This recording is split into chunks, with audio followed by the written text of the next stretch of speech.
Why is most fitness information online so bad?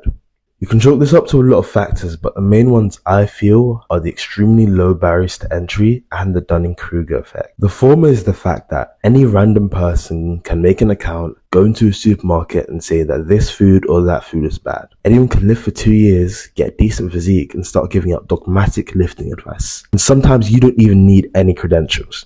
You can become successful overnight by just posting, like Jack's Fitness and many others did. The main message here being that you don't even need to be the best. You don't even need to try. You just need to be entertaining enough and people will listen to you.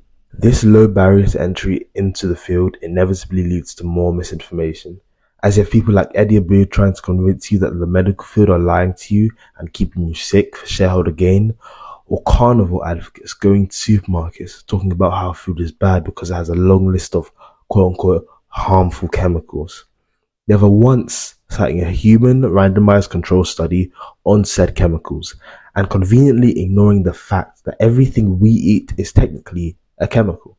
One of the most common examples of this is aspartame, a chemical cited by the World Health Organization as a possible carcinogen, meaning that it possibly can cause cancer. And this classification has been used to demonize zero sugar soft drinks who use it as a sweetener, conveniently ignoring the fact that a person needs to drink around 5,400 cans to approach a lethal dose of the chemical. This extends past foods, with some personalities actively perpetuating ideas about movement patterns and feet's relationship to shoes being bad for you based on, again, non-existent research.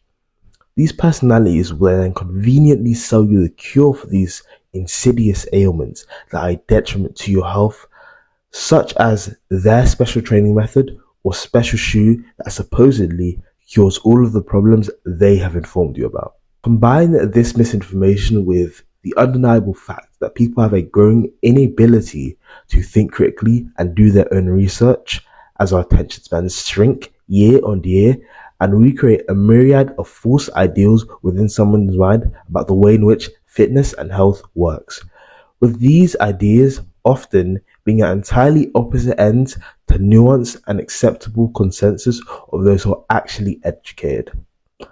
An example of this is Lane Norton or BioLane's constant call-outs of people who claim that calories in, calories out is a lie, and that they are exempt from all sorts of known thermodynamics because they have a different body or different hormones. This low barrier to entry to create content, combined with the general population's tendency to simply absorb information, leads to the perpetuating of false ideals within the online fitness space.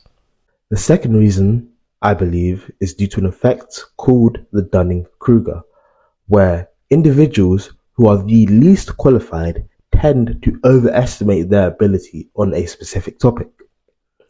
You can see this everywhere online, with people indiscriminately dealing out dogmatic advice on lifting, exercise, diet, and protein intake, almost as if their opinion is the absolute binary and correct one, with them failing to comprehend that perhaps they can be wrong, that perhaps the truth is not as black and white as everyone else being wrong, but them being right.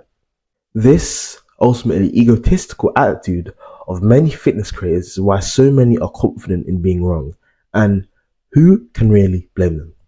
In order to make it in the fitness space, you cannot be a level-headed, nuanced individual, because that is honestly just not as entertaining as taking sides in an argument and feeling triumphant over the opposite side who are clearly wrong and you clearly right.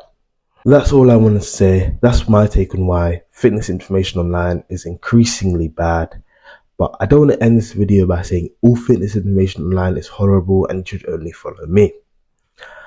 I've linked in the description some creators who I think, for the most part, put out nuanced, generally correct and helpful information that can help you in your fitness journey.